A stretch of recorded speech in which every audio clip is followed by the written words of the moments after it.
Welcome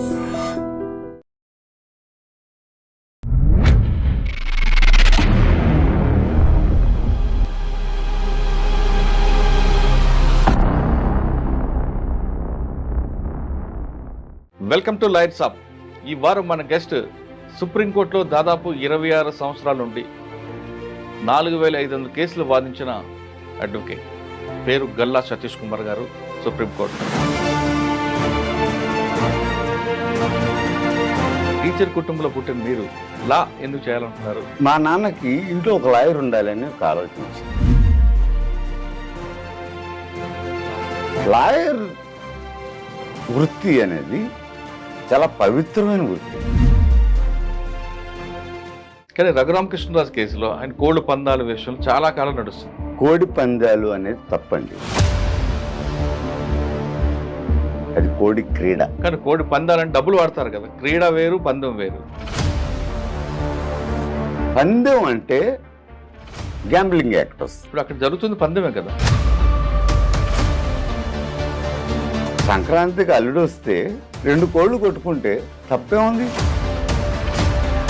కత్తి కడితే but కోడిని సీజ్ చేయకూడదు. ఒక అమ్మాయి ఒక అబ్బాయి ఇష్టపడి సెక్స్ చేసుకుంటే అక్కడ తప్పు కాదు. రైట్. అమ్మాయి ఇష్టపడేది, అమ్మాయి ఇష్టపడింది కానీ అమ్మాయిని ఇంకో అమ్మాయి పంపింది కదా. పంపితే బ్రోకర్, ఆ బ్రోకర్ అరెస్ట్ అవ్వాలి లేదా? ఎందుకు అవ్వాలి? ఈ అమ్మాయి ఇష్టపడితేనే వెళ్తుంది. ఆ అమ్మాయి శరీరం మీద వ్యాపారం చేయడం తప్ప కాదా? అమ్మాయి అవసరం అది. అంటే బాగా డబ్బున్నోడే సుప్రీంకోర్టుకు వెళ్ళాలా? సామాన్యుడు కూడా రావచ్చు. సామాన్యుడు కూడా పెద్ద లాయర్లు పెట్టుకునే అవసరం కూడా లేదు. లాయరే, వాడు పెద్దోడా చిన్నోడా అనే తర్వాత సంగతి. సార్, హర్ష కేసులో తీసుకుంటే ల్యాండ్ మార్క్ జడ్జిమెంట్ వచ్చింది. ఒక ఆడపిల్లని అసభ్యంగా 97 ఛానల్స్కి నోటీస్ ఇవ్వమన్నారు, పర్సనల్ నోటీస్, లిబర్టీ. ఈ ప్రొఫెషన్లో రావాలనుకున్న వాళ్ళకి మీరు ఇచ్చే మెసేజ్? నిజాయితీ, ధైర్యం. న్యాయం దొరుకుద్దా లేదా అనేది తర్వాత సమస్య.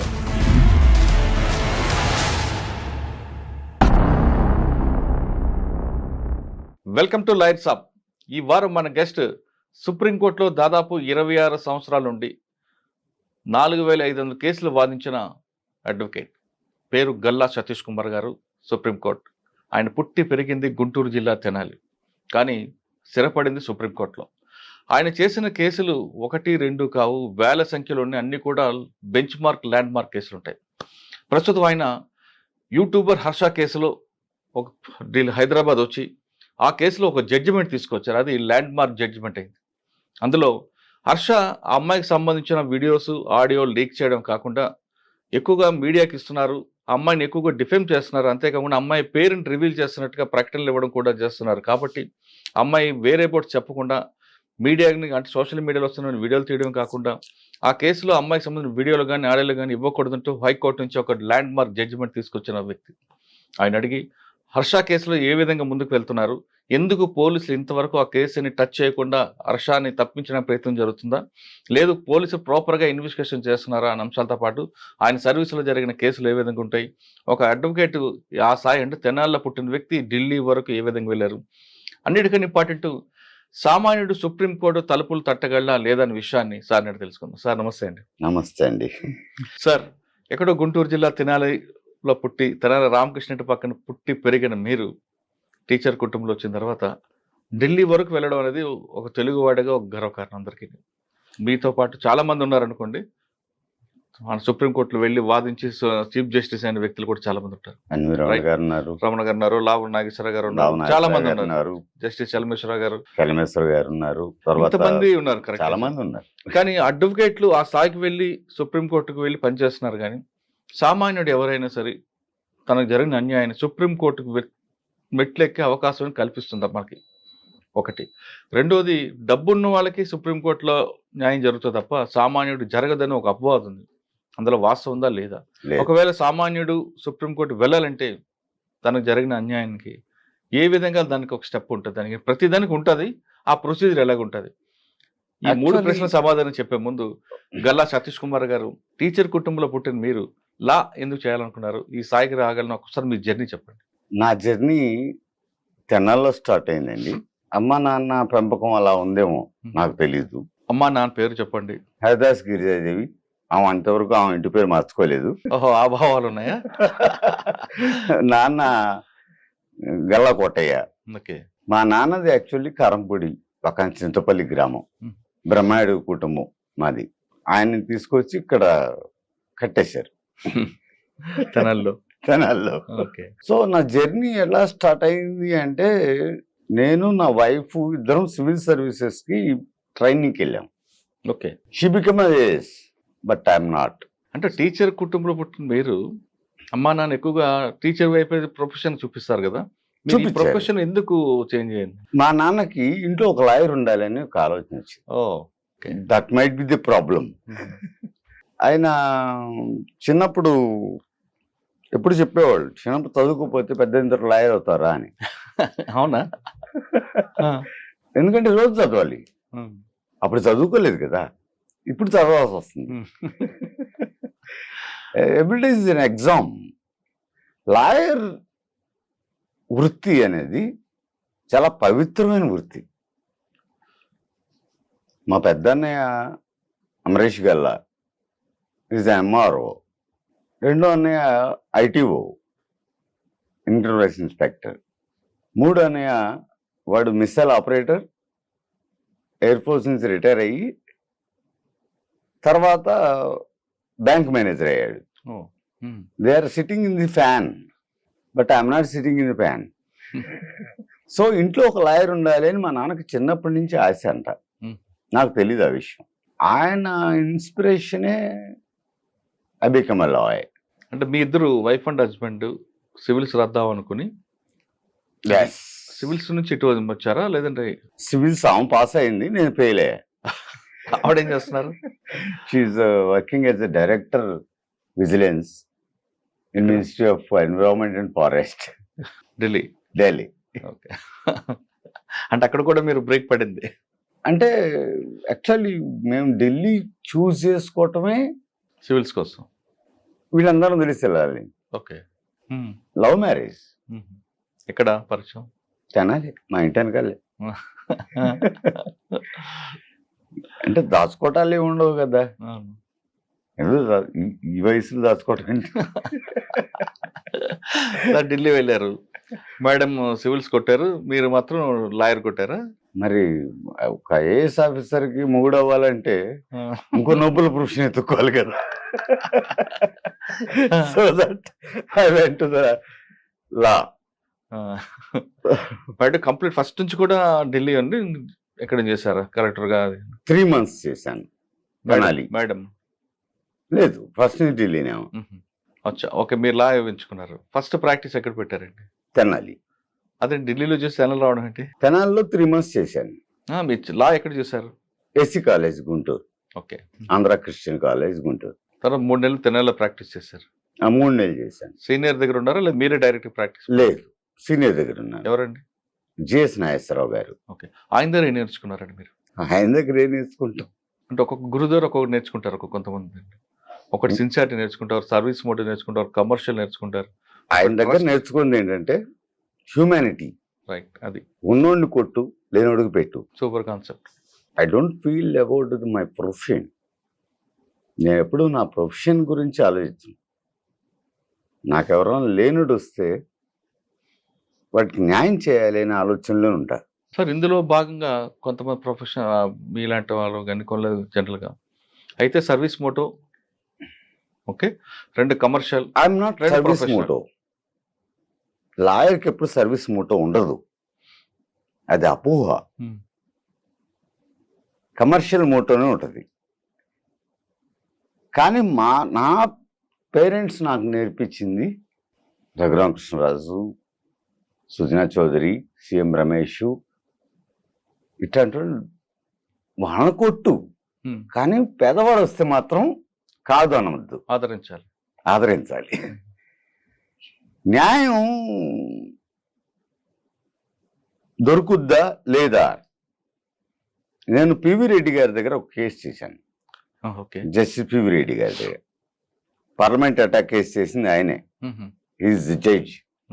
చేసినప్పుడు ఆయన అడిగాడు నన్ను, కేసు చేస్తున్నాను చేసేటప్పుడు, why at the time I'm standing counsel for the APSRTC, why your buses travelling from Andhra to Delhi అని. నాకు నవ్వచ్చు. To Delhi. So I surprise why poser this question అని నవ్వుకున్నా.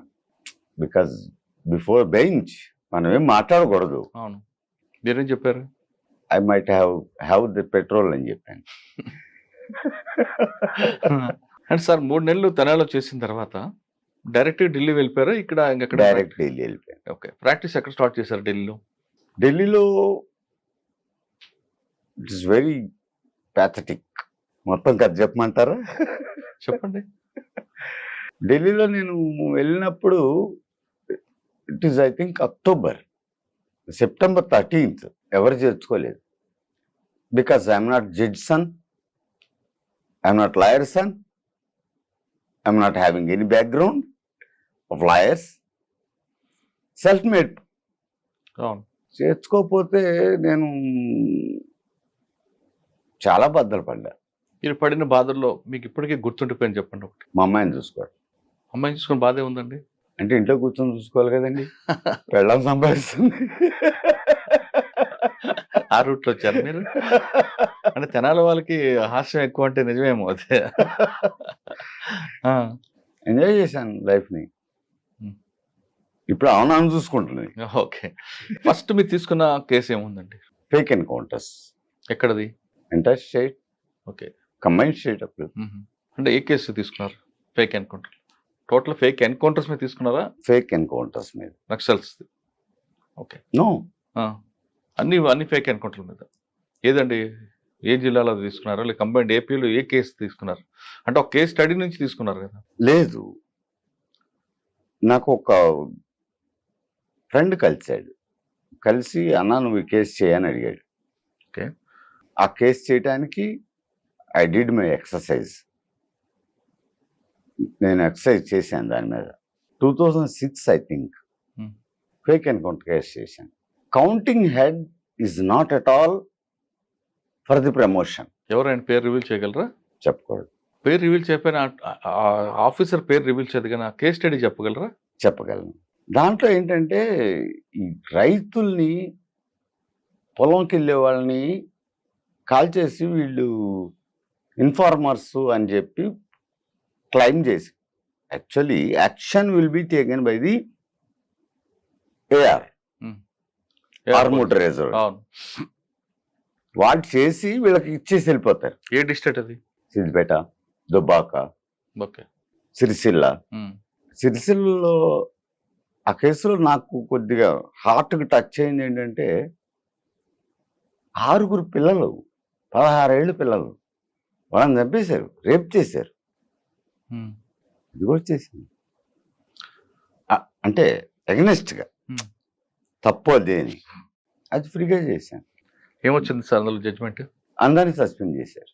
అంటే ఐఓ దగ్గర నుండి అందరి వరకు? అందరినీ. ఓకే. ఎస్పీ దాకా. అంటే సిద్దిపేట అండి, మెదక్ ఎస్పీ ఉంటుంది. మెదక్. సార్ సాధారణంగా ఎన్కౌంటర్లు అనగానే ఫేక్ ఎన్కౌంటర్లు ఉంటాయి, ఎక్స్చేంజ్ ఆఫ్ ఫైర్లు ఉంటాయి. ఇప్పుడు మీరు చెప్పిన టాపిక్ లో there will not be any exchange of fire. Right. వాళ్ళు పారిపోతా వెనక్కి కలుస్తారు, వీళ్ళు ఎదురెళ్తా కలుస్తారు. We have to proud of our police department. వీళ్ళు ముందు నుంచి కలుస్తారు, వాళ్ళు వెనక్కి వెళ్తా కలుస్తారు. ఆ కేసులో అప్పుడున్న ఆఫీసర్లు అంతా సస్పెండ్ అయ్యారు. నాకు కూడా థ్రెట్ వచ్చింది. మీకు థ్రెట్ రావడం న్యాచురల్ కదా, పోలీస్ ఆపోజిట్ కాబట్టి. No, I got threat from the Maoist. వాళ్ళతో ఎందుకు రావడం ఏంటి? వాళ్ళు కూడా ఆగిపోయారు కదా. 2500 మంది ఖైదీలను ఆపేశాను. ఓకే. ఆగస్టు 15 రిలీజ్ అవ్వాలి, నేను 16 ఆర్డర్ తీసుకున్నాను. ఏమని? అంటే జైల్లో ఉన్న వారికి విడుదల చేయాలనేది ఉంది కదండి, రూల్ ఉంది కదా. అక్టోబర్ రూల్ లేదు అక్కడ, అది అసలు రూలే కాదు. ఇప్పుడు ప్రతి సంవత్సరం క్షమాభిక్ష ఉంటది కదా, వాళ్ళ ఖైదీలో పరివర్తన ఉన్న క్షమాభిక్ష. ఒక వ్యక్తికి క్షమాభిక్ష పెట్టేటప్పుడు ఆ వ్యక్తి హీనియస్ క్రైమ్ చేశాడా లేదా అనేది పరిశీలించాలి. అవును, హీనస్ క్రైమ్ ఒకటి, లేదంటే దేశానికి ఏమైనా ద్రోహం చేసే కేసులు కూడా పనిచాలి, అన్లాఫుల్ యాక్ట్ కూడా. ఇప్పుడు మీరు క్షమాభిక్షగా అడ్డుకోవడం వల్ల ఆల్రెడీ జైల్లో ఉన్న వాళ్ళందరూ కూడా మగ్గిపోతుంటారు కదా. అంటే మీరు చెప్తున్న ఆ హీనియస్ క్రైమ్ తో పాటు ఆర్డినరీ క్రైమ్, ఫస్ట్ అఫెండర్ వీళ్ళందరూ కూడా వాళ్ళు కూడా ఉంటారు కదా. On that case Maruram versus union of India, ఈ కేసులో క్లియర్ చెప్తారు లైఫ్ ఈజ్ లైఫ్. ఇంతకుముందు లైఫ్ కన్విక్షన్ అంటే అందరూ 14 ఏళ్లే కదా అనుకుంటారు. అవును, it is not right. Still live. Andaman Nicobar దీవులు ఎట్లా పెరిగినాయి, పలానా దీవులు ఎలా పెరిగినాయి అనేది చూస్తే transfer him from this country to another area where వాళ్ళు ఎక్కడ ఫుడ్ అక్కడ ట్రాన్స్ఫర్ చేయటం. సార్, ఇప్పుడు మీరు క్షమాభిక్ష ఖైదీ తీసుకున్నారు. అంటే ఎన్కౌంటర్ కేసులో పోలీసు సస్పెండ్ అయ్యారు. ఖైదీలు మావోయిస్టుల పార్టీ కూడా మిమ్మల్ని టార్గెట్ చేయడానికి క్షమాభిక్ష ఖైదీలు విడుదల జీవోను అడ్డుకున్నది. ఆ కేసులో మరి మీరు గౌరవ్ వెంకటరెడ్డి కూడా తీసుకున్నారు కదా, మరి ఆ కేసు ఎలా తీసుకొచ్చారు? ఆ కేసులో భాగమే ఇది. చెప్పండి అసలు గౌరవ్ వెంకటరెడ్డి గారి కేసు చెప్పండి. ఆయన కూడా హీనియస్ క్రైమ్ అని ఉండదు కదా. అప్పుడు బిఎస్ఎస్ స్వామి గారు అని ఒక ఆయన ఉండేవాడు, high court judge. BSS Swamy, okay, now he is no more. ఆయన జడ్జిమెంట్ ఇచ్చాడు హైకోర్టులో. అది నా దగ్గరికి వచ్చింది. ఎవరి ద్వారా వచ్చింది. 15th డ్రాఫ్ట్ చేసాం, August 15th. 16th morning mention చేసాం. 16th మధ్యాహ్నానికి ఆర్డర్ వచ్చేసింది. 16th ఈవినింగ్ వాళ్ళు రిలీజ్ అవ్వాలి, ఆగిపోయింది. కానీ తర్వాత ఆయన వెంకటరెడ్డికి, గౌరవ్ నేను వెంకటరెడ్డి ఎప్పుడు కలవలేదు. మీరు కలవడం కాదు, తర్వాత రిలీజ్ చేయరు కదా, అందులో జీవోలో మార్పు వచ్చింది. తర్వాత రాజశేఖర రెడ్డి గారు చనిపోయిన తర్వాత ఆయన రిలీజ్ అయ్యాడు. రాజశేఖర్ గారు చనిపోయిన తర్వాత. ఓకే, అంటే ఏ విధంగా తీసుకొచ్చారు? జీవోలో మోడిఫికేషన్ వచ్చిందా, కోర్టు ఆర్డర్లోనే ఏమైనా? మీరు హూ ఇస్ దట్ లేడీ, ఇప్పుడు బీఆర్ఎస్ లో ఉన్న ఆవిడ హోమ్ మినిస్టర్ చేస్తుంది, సబితేందర్ రెడ్డి గారా? సబితాయిందర్ రెడ్డి. ఆవిడ జీవో తీసుకొచ్చింది. సెంటిమెంటల్ టైంలో నేను ఇంటర్ఫియర్ అవ్వకూడదు, entire state is in sentiment, interfere అవ్వకూడదని అవ్వలేదు. కానీ అందులో మరి హీనియస్ క్రైమ్ ఉంటుంది కదా, ఫ్యాక్షన్ పేరుతో చాలా వరుస ఉంటుంది. పరిటాల రవి, సూరి. అవును, మరి ఆ కేసులో ఆ జీవో ఆధారంగానే సూరి కూడా బయటకు వస్తాడు కదా. అదికే కదా, అప్పుడు రాజశేఖర రెడ్డి బతికే ఉన్నారండి. బతికే ఉన్నాడు. మీరు ఆర్గ్యుమెంట్ చేస్తుంది హీనియస్ క్రైమ్ అనేది ఉంది కదా, ఇక్కడ కాన్స్పిరసీ హీనియస్. నా కంటెన్షన్ ఏంటంటే హీనియస్ క్రైమ్స్ ని కంట్రోల్ చేయాలి అని. For suppose I did the case, నేను ఒక కేసు చేశాను. ఆ కేసు చేసినప్పుడు ఈ అమ్మాయి ఎవరు బస్సులో రేపు చేశారు చూడండి, మీ దగ్గర నిర్భయ. నాకు వకాలత్ వచ్చింది వాళ్ళ తరపున. నిర్భయ అక్యూజ్డ్ 4 మెంబర్స్, 4 నుంచి నాకు వకాలత్ వచ్చింది. నేను వకాలత్ వచ్చింది కదా అనుకుని ఇంటికి వచ్చాను. మా అమ్మాయి క్యాండిల్ వెలిగిద్దాం పద డాడీ ఇండియా గేట్ దగ్గర. ఎందుకమ్మా, నిర్భయం చంపేస్తారు daddy. So I felt very bad. I rejected next day. నేను రిజెక్ట్ చేసేసా నిర్భయ కేసులో. అంటే మీలో అక్కడ మానవత్వం ఒకటి, కమర్షియల్ కాకుండా మానవత్వం తీసుకొచ్చి. కమర్షియల్ అనేది సెకండ్ ఆస్పెక్ట్ అండి. అసలు మానవత్వం లేకపోతే కమర్షియల్ ఎక్కడ ఉంటుంది? మీ యాటిట్యూడ్ ఏంటంటే అమ్మాయిల విషయంలో, హీనియస్ క్రైమ్ విషయంలో మీరు ఎక్కడ ఒక అమ్మాయిలైనా అబ్బాయిలైనా క్రైమ్ చేసినప్పుడు క్రైమే. కానీ ఎక్యూజ్డ్కి ఒక రైట్స్ ఉన్నాయి కదండి, బెయిల్ తెచ్చుకోవడం ఉంది. దానికి కొన్ని ప్రొసీజర్ ఉంది కదా, ఒక ప్రొసీజర్ ఉంది కదా. ప్రొసీజర్ ప్రకారం వెళ్ళి బెయిల్ తెచ్చుకుంటే yes, nobody can stop that. ఎవరు ఆపలేదు దాన్ని. నిర్భయ కేసులో మీరు ఒకరితో వచ్చినా సరే మీ పాప చెప్పింది కాబట్టి డ్రాప్ అయ్యారు. నేను ఫీల్ అయ్యాను కాబట్టి డ్రాప్ కాదు, ఫీల్ కూడా అయ్యారు కాదు. రైట్. కానీ రఘురామకృష్ణరాజు కేసులో ఆయన కోళ్లు పందాల విషయంలో చాలా కాలం నడుస్తుంది. ఇది ఆచారంగా వస్తుంది, ఇది మనకి ట్రెడిషనల్. కోడి పందాలు అనేది తప్పండి, అది కోడి క్రీడ. కానీ కోడి పందాలని డబ్బులు వాడతారు కదా, క్రీడ వేరు పందెం వేరు. I will tell you, I already told in Sakshi అమర్తో మాట్లాడుతున్నప్పుడు, ఇది కోడి క్రీడ. పందెం అంటే గ్యాంబ్లింగ్ యాక్ట్ వస్తుంది. అవును, ఇప్పుడు అక్కడ జరుగుతుంది పందెమే కదా. మీరు ఒక సెకండ్ టైం ఇవ్వండి.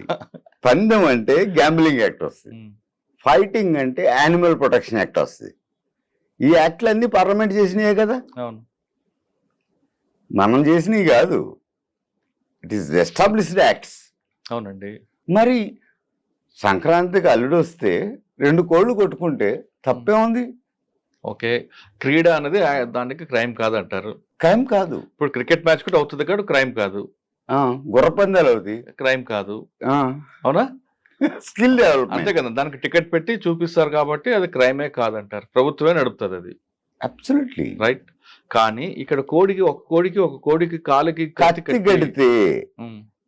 మీరు అడిగే క్వశ్చన్ నాకు అర్థమైంది. హ్మ్. కత్తి కడితే నువ్వు కత్తి సీజ్ చేయి, బట్ కోడిని సీజ్ చేయకూడదు. కోడి Okay. రైతు దగ్గర పెరుగుద్ది. రైట్. అది కూడా ఓకే. కానీ అక్కడ డబ్బుల రూపంలో ఈ కోడి గెలిస్తే డబ్బులు, ఈ కోడి గెలిస్తే డబ్బులు అని నడుస్తుంటాయి. బెట్టింగ్. దానికి గ్యాంబ్లింగ్ యాక్ట్ ఉంది. హ్మ్. 250 రూపాయలు ఫైన్ వేయాలి ఓకే. కోర్టుకు తీసుకెళ్తే. హ్మ్. కోడిని తీసుకెళ్ళటం ఏంటండి అన్యాయంగా? అంటే కోడిని తీసుకెళ్లడం తప్పంటారా? అసలు ఆడడమే తప్పంటారా? ఆడటం తప్పు కాదు, Hmm. అది ఎంజాయ్మెంట్. సరే సంక్రాంతి కోడి పందాలు, సరే కోడి క్రీడ మీ భాషలో రైట్. అది ట్రెడిషనల్ క్రైమ్ కాదు, ట్రెడిషనల్ గేమ్ కదండి అది. ఎప్పుడు తాత ముత్తాతలు ఎప్పటి నుంచో నడుస్తుంటది. ఎప్పుడు ప్రతి మనిషికి ఒక ఎంటర్టైన్మెంట్ కావాలి. ఇప్పుడు ఇది కాదు కదా, ఎప్పుడో రాజుల నుంచి వస్తుంది అది. కారంపొడి చూసుకోండి. కారంపొడి కాదు సార్, దానిని డైరెక్ట్ గా రెగ్యులేట్ చేస్తే నష్టం ఏంటి ప్రభుత్వానికి? ఇప్పుడు అదే విషయం మీద తమిళనాడులో కూడా జరిగింది జల్లికట్టు. దానికి పర్మిట్ ఇచ్చారు కదా. అంటే తమిళనాడు రాష్ట్రం అందరూ ఆ కేసు ఎల్ నాగేశ్వరరావు గారు ఆర్గ్యూ చేశాడు. అదే సార్, ఇప్పుడు తమిళనాడు రాష్ట్రం అంతా గోల చేసి సుప్రీంకోర్టుకు వస్తే సుప్రీంకోర్టు కూడా ఇచ్చింది కదా. జల్లికట్టుకి ఇచ్చిన పర్మిషన్ కోడి పందాలకి ఎందుకు ఇవ్వరు, కోడి క్రీడకి ఎందుకు ఇవ్వరు? ఇచ్చారు. తర్వాత ఇచ్చారు. దానికి చాలా అంటే రఘురామకృష్ణ లాంటి వాళ్ళు పోరాటం చేస్తేనే ఆ స్థాయికి వచ్చింది. పోరాటం చేసింది నేనే, రఘురామకృష్ణ కాదు. అంటే ఆయన మీకు వెనకున్నారు కదా. ఫీజు ఇచ్చాడు. ఎంత వచ్చి ఉంటుందో? 14 లక్షలు ఇచ్చాడు కోడి కేసులో. కోడి ఇవ్వలేదా? కోడి ఇచ్చాడు, 2 కోళ్ళు ఇచ్చాడు. You know one thing, we have to tell that. మనం చెప్పాలి ఈ విషయం, ప్రజలకు తెలియాలి. ఆ కోడి ఇంత ఉంటుందండి, 8 kgs ఉంటుంది. మనం పిచ్చుకుని చూసి ఎన్నాళ్ళు అయింది? మర్చిపోతున్నాం అండి. పుస్తకాల్లో చూపిస్తాం పిల్లలకి, అవును. ఇది పిచ్చుక అని. అలా ఈ ఫైటింగ్ నేచర్ కోడిని చూపించడానికి మనం కూడా పుస్తకాల్లో చూపించాలి ఇక తర్వాత అవును. Next generation. అవును. సో దాన్ని మనం ఆ జాతిని బతికించుకోవటం అనేది చాలా ఇంపార్టెంట్. ఒక 2 కోళ్ళని ఒక గంపలో పెడితే రెండిట్లో ఒకటే బతుకుద్ది. Nature, that is their nature. అవును. మన కత్తి కట్టపోయినా 2 కోళ్ళు కొట్టుకుంటాయి. కొట్టుకుంటాయి. అది డిక్కి పందెం అంటారు. అవును.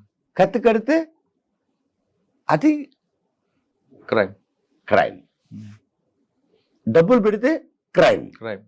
డబ్బులు లేకుండా ఆ రెండింటిని కొట్టుకుంటుంటే అల్లుళ్ళు, అమెరికా నుంచి వచ్చే అల్లుళ్ళు ఉంటారు, కోడళ్ళు ఉంటారు, మనవాళ్ళు ఉంటారు. That is family tradition. Tradition నువ్వు ఎట్లా కంట్రోల్ చేస్తావు? ఐప్సం గుడికి వెళ్ళిన వాళ్ళు అందరూ చచ్చిపోతున్నారు అనుకుంటే ఐప్సం గుడికి ఎవరు వెళ్తారు?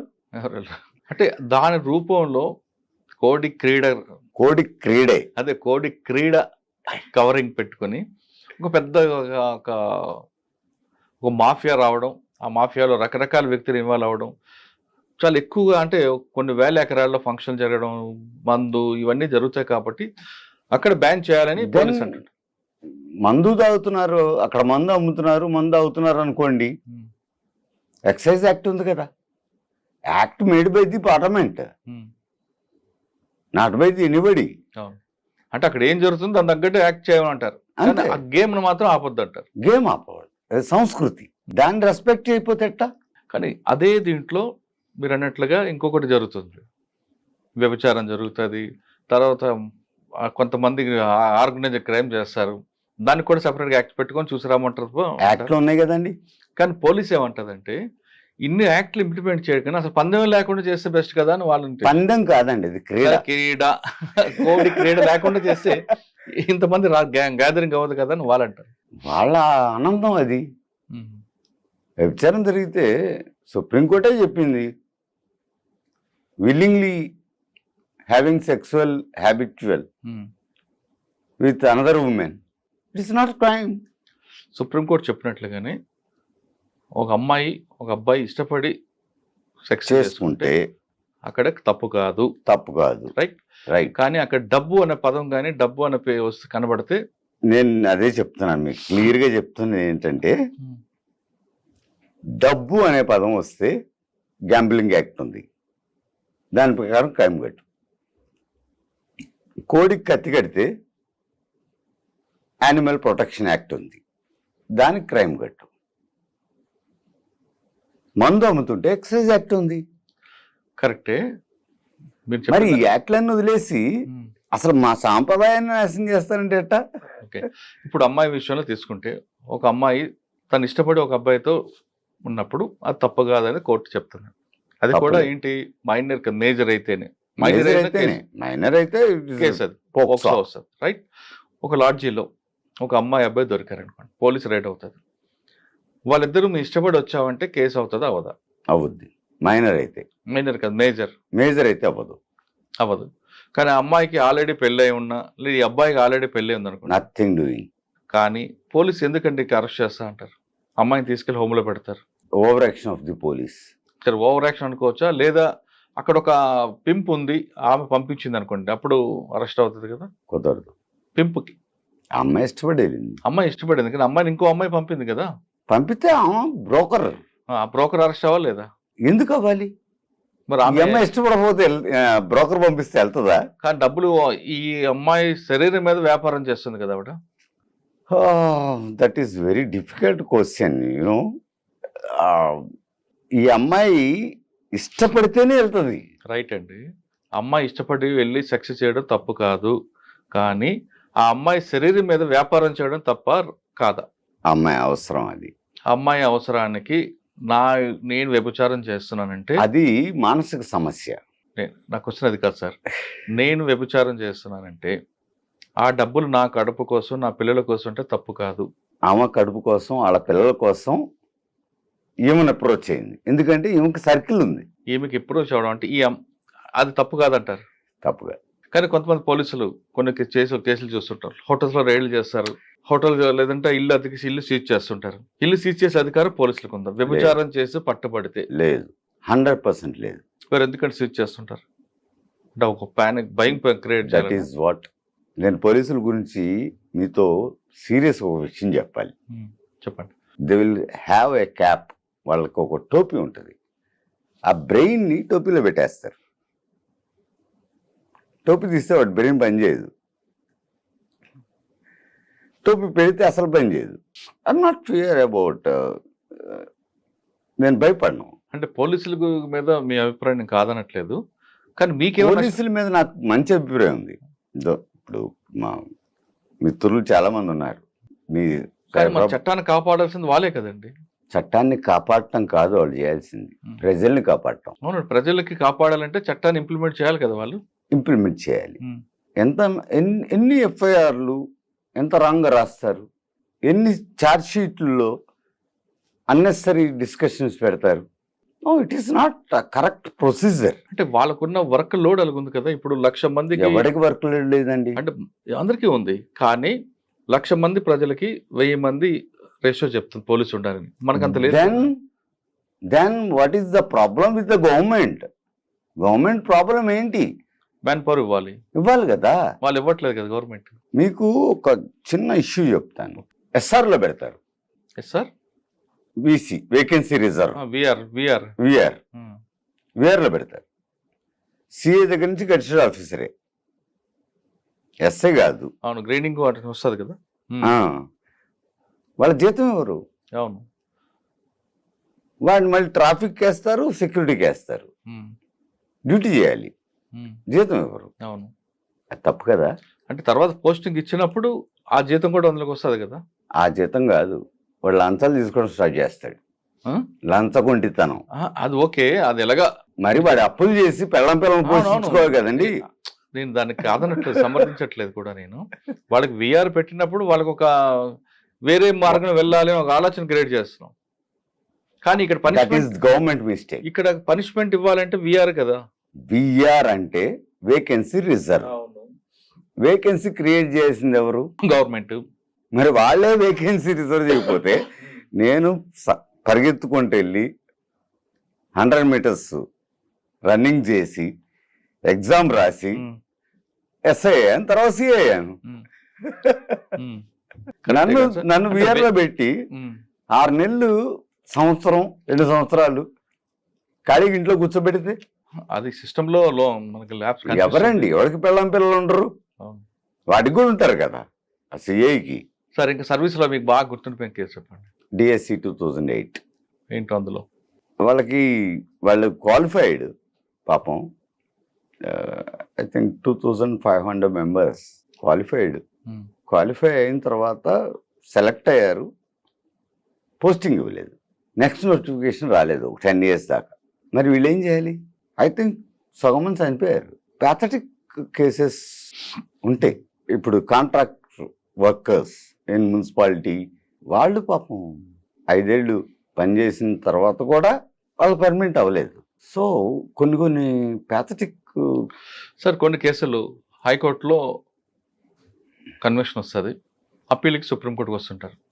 ఆ విధంగా వచ్చిన కేసు సుప్రీంకోర్టు అప్పీల్ అన్నారండి. I have to correct it. చెప్పండి. It is SLP, special leave petition. Okay, special leave petition. Okay, హైకోర్టుకి వచ్చేటప్పటికి అప్పీల్, స్పెషల్ లీవ్ పిటిషన్ వస్తుంది. అక్కడికి వచ్చిన తర్వాత కూడా కొన్ని కేసుల్లో హైకోర్టు జడ్జిమెంట్ని సమర్థించిన కూడా ఉంటాయి, కొన్ని ఉంటాయి. లేదు హైకోర్టు తప్పు చెప్పిందని కూడా చెప్పే కేసులు కూడా ఉంటాయి. ఇదొక కేసు అదొక కేసు చెప్పండి. చాలా చెప్పినాయి అట్టా. ఈ కేసు చెప్పండి, మన సెన్సేషనల్ కేసు చెప్పండి.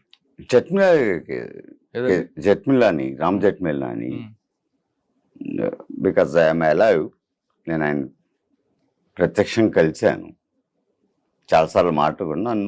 Use to call me Andhrakesari. Okay, ఆయన ఎంతమందికి బెయిల్ వేసాడండి? నాకు అర్థం కాదు. మీరు నన్ను ఇంటర్వ్యూ చేస్తారా? మేము చాలా మంది కేసు ఉండొచ్చు. రామ్ జెట్మిలాని అంత ఫేమస్ క్రిమినల్ లాయర్ ఎలా అయ్యారు?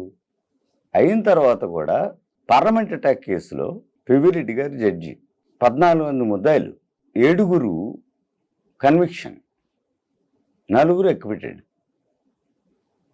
హైకోర్టు జడ్జిమెంట్ తప్పట్టినట్టే కదండి. తప్పు, మీరు ఆ 4 ఎగ్గకూడదు శిక్ష అని చెప్పినట్టే కదా. జట్మల్లా గారు వేస్తారు అందులో. జట్మల్లాని గారు 2 నెలలు చేశారు ఆ కేసు. సుశీల్ కుమార్ షిండే, జట్మిలాని గారు ఆపోజిట్ అడ్వకేట్స్. అంటే హైకోర్టు దీన్ని సుప్రీంకోర్టు తప్పండి అక్కడ తప్పట్టింది. సార్ సాధారణ ఢిల్లీలో ఉన్న వాళ్ళందరూ కూడా మనం Manish Sisodia case, liquor scam తీసుకుంటే అక్కడ ఉన్న కేసు అయితే సుప్రీంకోర్టు ఒక చాలా ఇంట్రెస్టింగ్ పాయింట్ చెప్పింది. ఢిల్లీలో ఉన్నాం కదా అని సుప్రీంకోర్టుకు రావద్దు, కింద కోర్టుకు వెళ్ళాలని. అంటే ఆ మాత్రం అవగాహన లేక వెళ్ళారనుకుంటారా, లేదు ఏ ఉద్దేశంతో వాళ్ళు వెళ్ళారనుకో సుప్రీంకోర్టు డైరెక్ట్గా? Wrong suggestions. నేను చెప్తే రాంగ్ సజెషన్స్ చెప్తా. చెప్పండి. అంటే పక్కన వాళ్ళు ప్రొవోక్ చేస్తే వీళ్ళు వచ్చారు అనుకుంటా, రాకూడదు. ప్రొసీజర్ ప్రకారం రావాలి కదా కింద కోర్టు, హైకోర్టు అలా రావాలి. అవును, రావాలి కదా. మరి కవిత అన్ని రోజులు ఎందుకుంది? కేజ్రీవాల్ అన్ని రోజులు ఎందుకున్నాడు?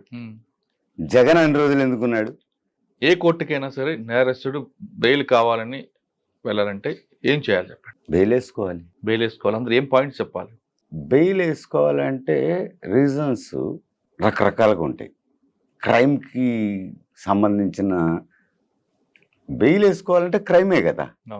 క్రైమ్కి సంబంధించిన ఒక్కొక్క క్రైమ్లో ఒక రకమైన గ్రౌండ్ ఉంటుంది. ఆ గ్రౌండ్స్ సరిగ్గా రాయాలి, అది ఎక్స్ప్లెయిన్ చేయగలగాలి. సెకండ్ బెయిల్ వేసుకోవాలంటే సర్కమ్స్టాన్సెస్ చేంజెస్ ఉండాలి, అంటే పరిస్థితులు మారినాయి, అది చెప్పగలగాలి. మన పిటిషన్లో ఉండాలి, మన ఆర్గ్యుమెంట్లో ఉండాలి. సాధారణంగా మీరంటే ఫస్ట్ బెయిల్ పిటిషన్ వేసినప్పుడు మీరు చెప్తున్న ఏ క్రైమ్ చెప్పండి సార్. ఇదే ఎగ్జాంపుల్ తీసుకుందాం, కవిత గారి కేసే. ఆవిడ బెయిల్ ఫస్ట్ పిటిషన్ వేసినప్పుడు నా క్లయింట్ చాలా పవర్ఫుల్, అమ్మ అక్కడికి వెళ్ళారు ఇక్కడికి వెళ్ళారు అని చెప్పుకుంటూ బెయిల్ పేపర్లో 365 పేజీలు రాశారు. అవును, నేను చదివాను. అన్ని పేజీలు రాస్తే బెయిల్ వస్తుంది అంటారా? లేదు సింపుల్గా అంటే ఇక్కడ అడ్వకేట్ ఇన్ఫ్లుయెన్స్ బాగా ఉంటుంది. 300 పేజీలు రాయటం ఎందుకు? 2 పేజీలు రాయొచ్చుగా. అదే ఎందుకు రాశారు నాకు ఇప్పటికి డౌట్ ఉంది. 300 పేజీలు రాస్తేనే కదా 3 లక్షలు 5 లక్షలు వచ్చేది. ఇది కరెక్ట్గా వచ్చేది.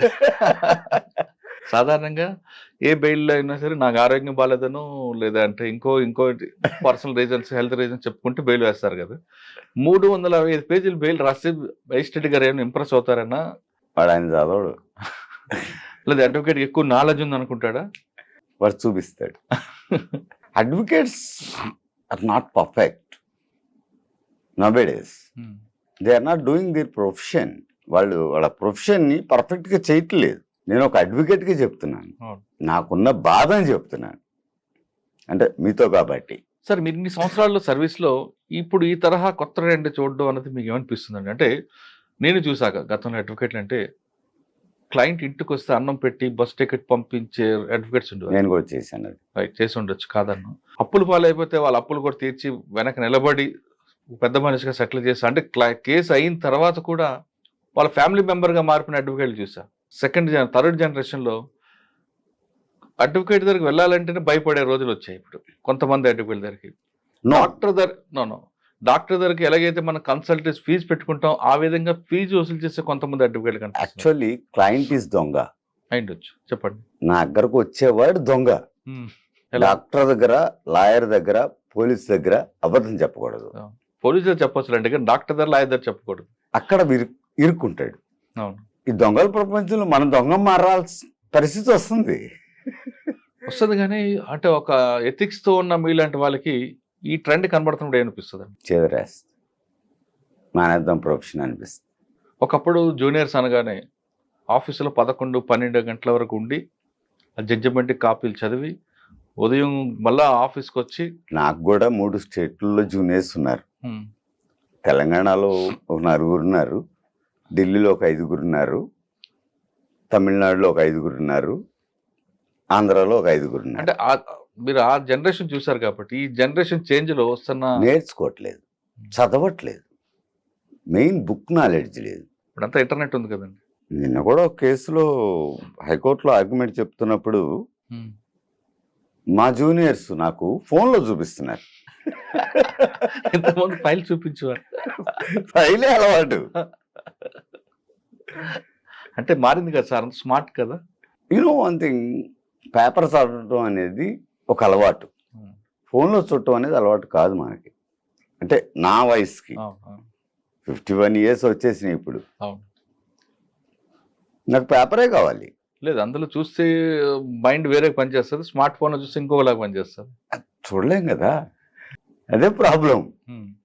కొంతమంది అడ్వకేట్స్ అంటే మీ కేసుల గురించి మర్చిపోతున్నారు, అందుకే జనరల్గా వస్తున్నాను. పర్లేదు, కేసుల గురించి మనం చెప్పగలరా? మంచి కేసు అంటే మీరు తీసుకొచ్చిన ల్యాండ్ మార్క్ కేసులు కానీ బెంచ్ మార్క్ కేసులు. నిన్నే కదా అయింది. నిన్న గురించి వద్దాం, దానికన్నా ముందు సుప్రీంకోర్టులో చాలా చేశానండి. చాలా కేసుల్లో గుర్తుండిపోవచ్చు అండి, గుర్తుంటాయి. Sir law profession noble profession అండి, దానికి ప్రజలకి it is not at all noble. You stamped it at noble. మీరు నోబుల్ అని ముద్రేశారు. ఇప్పుడు జనరేషన్లో లాయర్ అనేవాడు వాడి వృత్తిని పర్ఫెక్ట్గా చేస్తున్నాడా లేదా అని వాడిగా గుర్తుండదు. నేను ఒకటి ఖచ్చితంగా చెప్పగలను, వృత్తిలో పర్ఫెక్ట్గా పనిచేసినాడు వాడి పిల్లలు వాడు బాగుంటారు. ఎక్కడ మిస్టేక్ చేసినా ఆ ఎఫెక్ట్ నీకు తగలపోవచ్చు, నీ పిల్లలకి, నీ భార్యకి తగలచ్చు. అప్పుడు నువ్వు మల్టీ అక్షరాలు తిరగాలి. వాడు కూడా నోబుల్ ప్రొఫెషన్. సో లా లాని లాగా చదవాలి. సార్ సామాన్యుడు కింద కోర్టుకు వెళ్ళి అక్కడి నుంచి హైకోర్టు, జిల్లా కోర్టు, హైకోర్టు అక్కడతో అయిపోతుంటాడు. ఇంకా పైకి రావాలంటే సుప్రీంకోర్టు మెట్లు ఎక్కాలంటే ఆయన ఆర్థికంగా చాలా ఇబ్బందులు ఉండొచ్చు. అటువంటి వాళ్ళకి సుప్రీంకోర్టు రావాలంటే ఏం చేయాలండి? అంటే బాగా డబ్బున్నోడే సుప్రీంకోర్టుకు వెళ్ళాలా, సామాన్యుడు కూడా రావచ్చు? సామాన్యుడు కూడా రావచ్చు. ఎలా అండి దాని ప్రొసీజర్ ఏంటి? ఇన్ పర్సన్ ప్రొసీజర్ ఉంటుంది. అతను ఇన్ పర్సన్ వచ్చేయచ్చు. వచ్చి ఎవరిని కలవాలి? అక్కడ ఏం లేదు, రిజిస్టర్కి లెటర్ రాయాలి. సార్ అంటే వీళ్ళు పెద్ద లాయర్లు పెట్టుకునే అవసరం కూడా లేదు. పెద్ద లాయర్లు ఎవరండి? లాయరే, వాడు పెద్దోడా చిన్నోడా అనే తర్వాత సంగతి. అంటే ఆఫీస్ బట్టి ఉంటుంది కదా లాయర్. ఆఫీస్ అంటే it is nothing but A show off. ఒక 4 జూనియర్లు వెనకాల పెద్ద చప్పట్లు లైబ్రరీ కొట్టేవాళ్ళు. 4 జూనియర్లు ఉంటేనే పెద్ద ఆఫీస్ కదా. పెద్ద మైండ్ ఉన్నది పెద్ద ఆఫీస్. అంటే కింద స్థాయి వ్యక్తి కూడా సామాన్యుడు సుప్రీంకోర్టు రావచ్చు. Yes, most welcome. And supreme court is the apex court of India. It will give justice. కానీ ఖర్చులు అది ఎక్కువ ఉంటాయి కదా. ఖర్చులు ఏమిటి? ట్రైన్ టికెట్ అంతవరకు ఓకే, కానీ అక్కడ వచ్చిన తర్వాత లెటర్ రాసుకున్న తర్వాత వాళ్ళు నోటీస్ పంపిస్తారు కదా. లీగల్ ఎయిడ్ ఉంది, లీగల్ ఎయిడ్ ద్వారా వెళ్ళొచ్చు. అంటే అదంతా భ్రమ. ఎవరైనా రావచ్చు సుప్రీంకోర్టు, ఎవరైనా రావచ్చు తనకు అన్యాయం జరిగిందని చెప్పుకోవడానికి. కానీ డైరెక్ట్ సుప్రీంకోర్టు రాకూడదు, కింద నుంచి రావాలి. ఎందుకంటే దానికి ఒక ప్రొసీజర్ ఉంటుంది. డిస్ట్రిక్ట్ కోర్ట్ ఫెయిల్ అయ్యాము, మున్సిపల్ కోర్ట్ ఫెయిల్ అయ్యాము, డిస్ట్రిక్ట్ కోర్ట్ ఫెయిల్ అయ్యాము, హైకోర్టు ఫెయిల్ అయ్యాము, లాస్ట్ మినిట్ సుప్రీంకోర్టు. సార్, సాధారణ మీ ప్రొఫెషన్లో మీకు సివిల్ అంటే ఇష్టమా, క్రిమినల్ అంటే ఇష్టమా కేసులు? మాకు యాక్చువల్లీ ఈ క్వశ్చన్ నన్ను చాలా మంది అడిగారు. ఎక్కువగా క్రిమినల్ కేసు చూడడానికి ఇష్టపడుతుంటారు కదా, అంటే తొందరగా దాని జడ్జిమెంట్లు వస్తాయని. సివిల్ అయితే చాలా టైం పడుతుందని, బుక్స్ ఎక్కువగా చదవాలని. ఇప్పుడు మీకు తలనొప్పి వచ్చింది అనుకోండి, ఓవరాల్ ఇంజెక్షన్ చేసుకుంటారు, ఇమీడియట్ తగ్గుద్ది కాబట్టి. లేకపోతే ఓవరాల్ ట్యాబ్లెట్ వేసుకుంటారు 100 mg. అది ఇన్స్టెంట్ రిలీఫ్. సివిల్ అనుకోండి, ఇట్ ఇస్ పర్మనెంట్ రిలీఫ్. అంటే మీలాంటి వాళ్ళు ఓపిక ఉండొచ్చు, కానీ ఇప్పుడు వస్తున్న జనరేషన్ ఓపిక ఉండట్లేదు కదండి. అందుకే అందరు క్రిమినల్కి వెళ్తున్నారు. అంటే క్రిమినల్కి వెళ్తే పర్వాలేదు, క్రిమినల్ అవ్వట్లేదు కదా. క్రిమినల్ సైకాలజీ ఉన్న వాళ్ళు క్రిమినల్కి వెళ్ళిపోతారు. మాకు యాజ్ పర్ మై నాలెడ్జ్, నాకున్నంత జ్ఞానం వరకు సివిల్, క్రిమినల్, ట్యాక్స్ పెద్ద తేడా ఏమి ఉండదు. ఎందుకంటే వీ వోంట్ ఫైట్. అంటే ప్రొఫెషనల్గా ఉన్న అడ్వకేట్స్ ఉన్నారు కొంతమంది మాత్రం క్రిమినల్స్తో కొల్యూట్ అవ్వడం, లేదంటే క్లయింట్ ఇచ్చిన ఇన్ఫర్మేషన్ అవతల పార్టీకి చేయడం, ఇటువంటి కనిపిస్తుంటాయండి. కొంతమంది క్లయింట్స్తోనే ఇల్లీగల్ రిలేషన్ పెట్టడం. అది వాళ్ళ సొంత విషయం, మనం ఏం చెప్తాం. సొంత విషయం కదా సార్, ప్రొఫెషన్కి డ్యామేజ్ అవుతుంది కదా. అది లాయర్ అంటే ఇలాగే ఉంటారా అనే ఒక భావన వస్తుంది కదా సామాన్యులో. ఆటోమేటిక్గా వస్తుంది. రాకుండా ఉంటే ఏం చేయాలి? అట్లాంటి వాళ్ళని బర్తరఫ్ చేయాలి. ఎవరు చేయాలి? బార్ చేయాలా? Bar council of India. Okay, ఒక లాయర్ మోసం చేశారనుకోండి, ఎవరు కంప్లైంట్, ఎలా complaint? Bar council of Andhra Pradesh lawyer అయితే, బార్ కౌన్సిల్ ఆఫ్ ఇండియా, అక్కడ కూడా చాలా రాజకీయాలు ఉంటాయండి. ఇప్పుడు జర్నలిస్ట్ మీద కంప్లైంట్ చేయాలి, మేమే కంప్లైంట్ చేయాలి. ఎవరికి చేయాలి? మా ఆఫీస్ చేయొచ్చు, లేదా యూనియన్ దానికి చేయొచ్చు. వాళ్ళు ఏం చేస్తారు? మన సాటి జర్నలిస్టే కదా అని వదిలేస్తారు కదా. అలా ఉండదులేండి, కొంతవరకు ఉంటుంది, కొంతవరకు ఉంటుంది. మీ దగ్గర కూడా ఉంటుంది అంటారా? ఉంటుంది. మరి అప్పుడు సొసైటీలో ఒక బ్యాడ్ మెసేజ్ పోతుంది కదండి. నో, వాడిని నమ్మటం వాడి తప్పు, క్లయింట్ తప్పు. అంటే క్లయింట్ అల్టిమేట్లీ క్లయింట్ చూసుకోవాలి, ఎవరు మంచోడు ఎవరు చెడ్డోడు అంది. ఇప్పుడు మీరు క్రిస్టియన్ నమ్ముతారు, నేను జీసస్ నమ్ముతాను అనుకోండి, ఎవరు గొప్ప అంటే ఏం చెబుతాం? మన అభిప్రాయం బట్టి ఉంటుంది, అంతే అంతే. సార్, మీ దగ్గరికి ఒక హీనియస్ క్రైమ్ చేసిన వ్యక్తి వచ్చాడు అనుకోండి, నాకు బెయిల్ అయ్యండి సార్ అని, ఏం చేస్తారు? సార్ లక్షలు ఇస్తాను ఫీజు సార్ అన్న. ఇట్ ఈస్ యంగెస్ట్ మెథిస్. ఆ విధంగా ఎవరైనా వచ్చారు మీ దగ్గరికి? వచ్చారు. ఎక్కడ? జార్ఖండ్. ఓకే, ఏం ఎవరు ఆయన? అజిత్ శర్మ. ఏమంటాడు? కోర్టులో AK-47 ఓపెన్ చేసి ఫైర్ చేశాడు. ఇక్కడ జార్ఖండ్ జిల్లా కోర్టులో. జిల్లా జడ్జితో సార్ చచ్చిపోయారు. ఓకే, 8 లాయర్లు, అపోజిట్ పార్టీ, కోల్ స్కామ్ అది. దాంట్లో ఒక కోల్ బ్యాచ్, ఇంకో coal batch. I said no, I want to. కోర్టులో ఓపెన్ చేయటువంటి ఫైర్ అంటే హీనియస్ క్రైమ్ అని మీరు రిజెక్ట్ చేశారు. కోర్టులో అంటేనే అది నాకు దేవాలయం. అట్లాంటి ఇన్సిడెంట్స్ నేను ఎప్పుడు ఎంకరేజ్ చేయను. 376లో అయితే 376 అంటే రేప్ కేసులో అంటే టెక్నికల్ రేప్ వేరు, రియల్ గా డిఫరెంట్ యాంగిల్స్ ఉంటాయి. టెక్నికల్ రేప్ లో రియల్ గా రేప్ చేసిన కేసులో అయితే ఓకే, టెక్నికల్ గా వస్తాయి. ఎప్పుడో సంవత్సరం జరిగింది, ఇప్పుడు వచ్చింది ఏదో ఒక విషయంలో. ఇష్టం లేకపోతే రేపు ఎందుకు అవుతుందండి? మరి రేప్ కేసు అని పెడతాం కదండి. సంవత్సరం ముందు నన్ను పిలిపించి మొత్తం మంది కలిపి నన్ను తాగిపించి రేప్ చేసిన వ్యక్తి మీద చట్టపరమైన చర్య. You came to the point. మీరు పాయింట్లోకి వచ్చారు మళ్ళీ. యాక్చువల్లీ అక్కడ జరిగింది ఏంటంటే అండి, ఇన్ఫ్లుయెన్స్. మా కేసులో, నిన్న జరిగిన కేసులో ఆ అమ్మాయిని ఎవరైతే పిటిషనర్ ఉన్నారో అమ్మాయికి హీరోయిన్ ఇవ్వాలని ఆశ. Okay. She was a model. చిన్నప్పటి నుంచి మోడలింగ్, హీరోయిన్ అవ్వాలని ఆశ. ఆ ఆశలో భాగంగా that fellow who is the respondent trapped her. Most intelligent అబ్బాయి. నేను అది చేస్తాను, నేను ఇది చేస్తాను అని చెప్పి ఇంటాక్సికేట్ చేశాడు. ఇంటాక్సికేట్ చేసి ఇంటాక్సికేషన్లో రేప్ చేశాడు. అసలు రేప్ అంటే కాదు అంటున్నారు కదా మీరు ఇందాక. ఇద్దరు ఇష్టపడితే రేప్ ఎందుకు అవుతున్నారు? నో, ఇంటాక్సికేషన్లో యూనో ఆడవాళ్ళు ఉన్నారు అందుకని చెప్పట్లేదు. At any time if lady is not willing అయితే ఇంటర్ కోర్స్ అవ్వదు.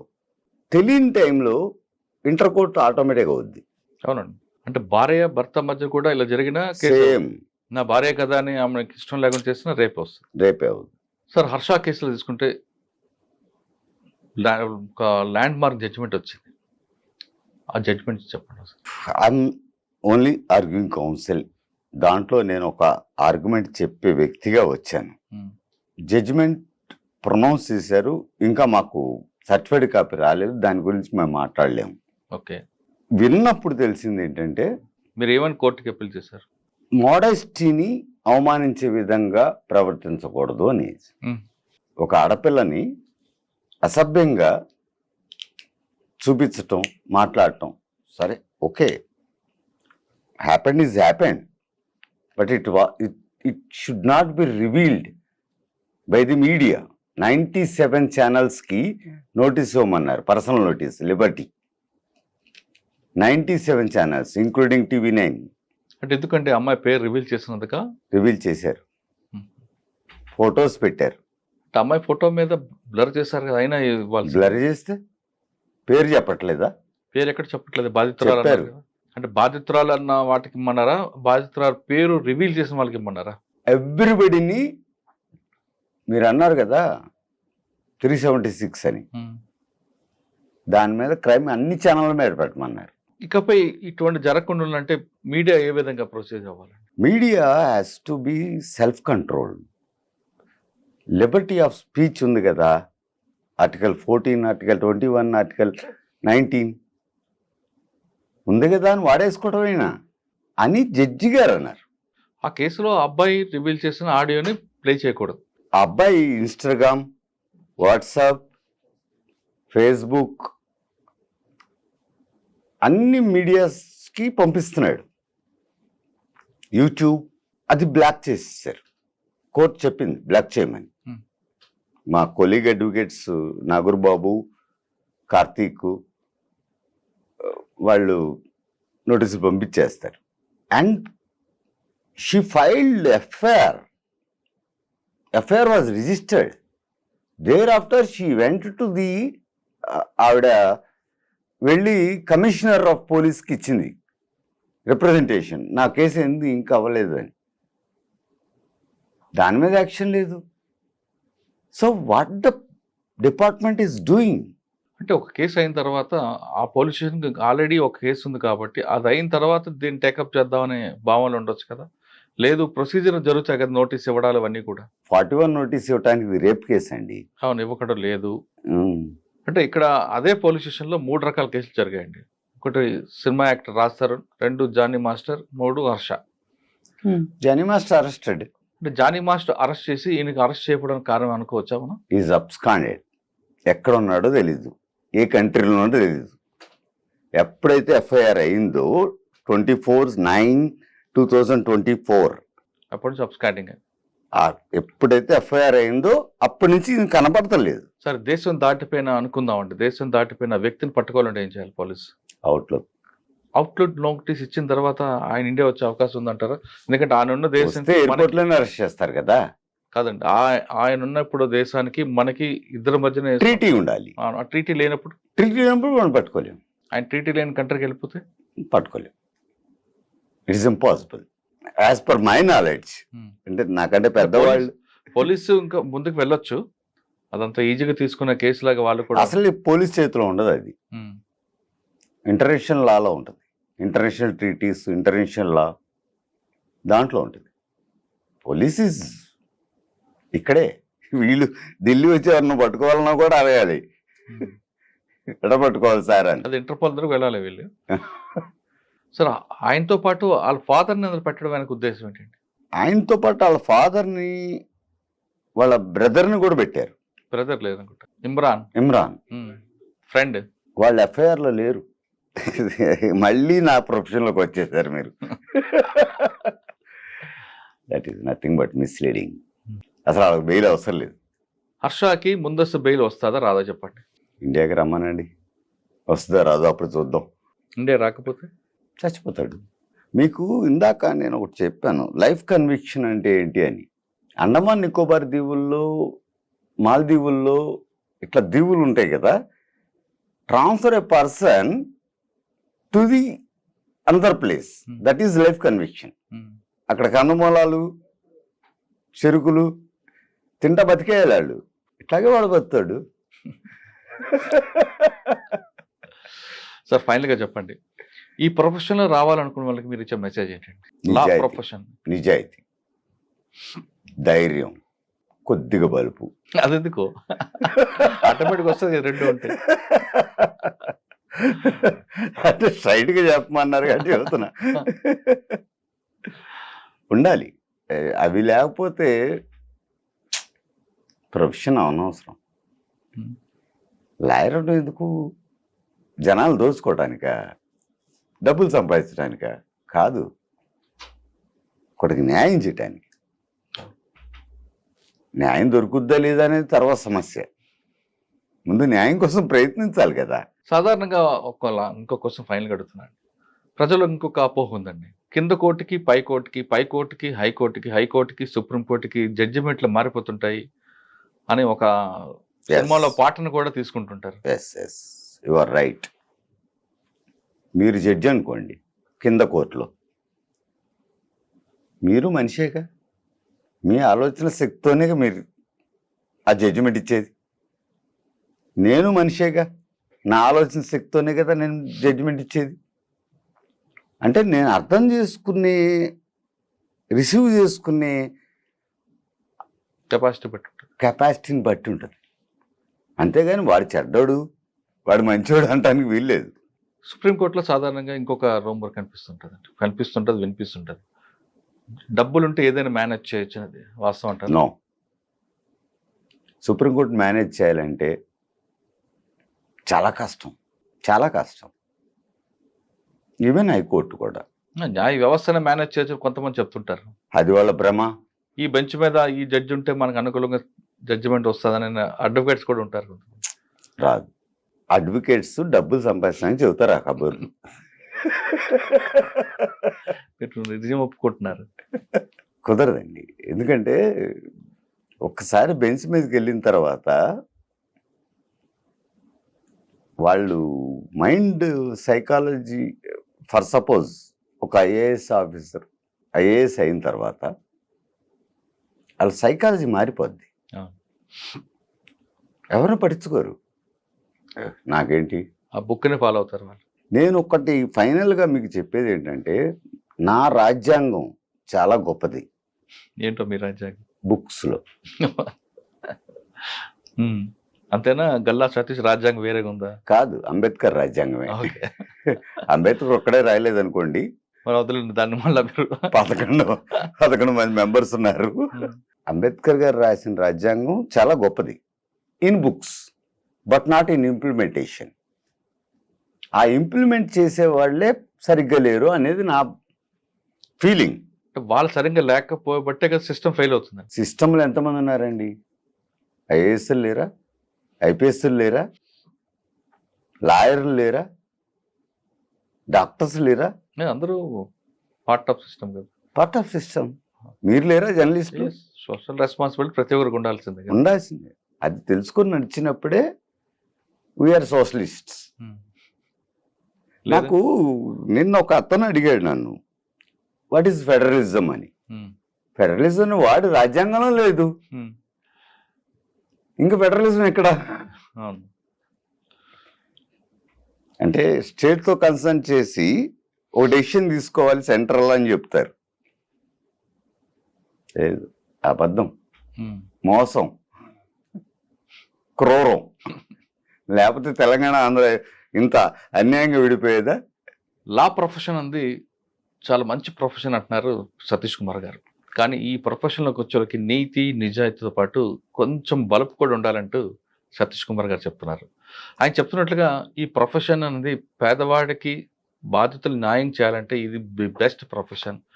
కాబట్టి ఇందులో చాలామంది రండి, న్యాయం ఎక్కడైతే సహనం కోల్పోతుందో న్యాయం బతికించాలనుకున్న వాళ్ళందరూ ఇందులో వస్తే ఈ ప్రొఫెషన్లో మంచి పేరు వస్తుంది, ఆర్థికంగా కూడా స్టాండర్డ్ అవుతారు.